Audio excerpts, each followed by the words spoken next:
أنا تواجدت في شارع حبيب بورقيبة البارح تزامن الوجود نتاعي مع الوقفة الاحتجاجية اللي كانت أو الوقفة أو المسيرة اللي كان يعمل فيها نقابة الشرطة.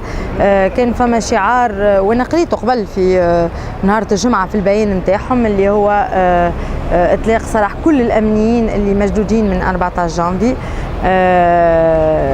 استفزني شعار مسلسل جاء قدامي متاع القناصة متاع الناس اللي استشهدت في الثورة. أنا كنت شاهد عيان على إنسان في باب المنارة استشهد قدامي، يعني عملية قنص، وإحنا كنا في مجموعة متظاهرين في 2011. خذيت ورقة، جبت ستيلو، كتبت عليهم وينهم القناصة. يعني جيت رفعت الشعار هذاك. في وقت اللي رفعته ما راعني الا في قدوم ممكن تكون العائله نتاع الشهيد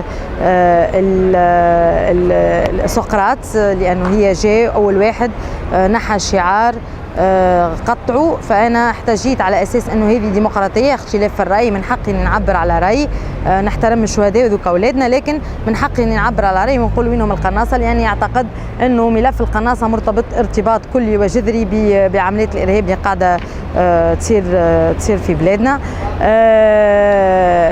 من بعد فما كانت محاولات الاعتداء عليه، الاعتداء اللفظي كان موجود، الاعتداء الجسدي من بعد جاء. حاولوا انهم ينحيوا لي الحجاب في برشا مرات. اللولاني اللي جاء ترمي عليا من الشرطه وحاول يحميني لانه برشا ناس حاولت تعتدي عليا، هو بيدو ضربوه.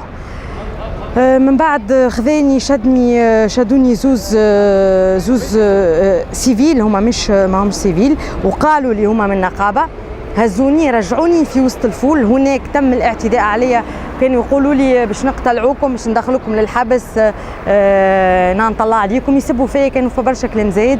كيف في محاولات نزع الحجاب نتاعي. من بعد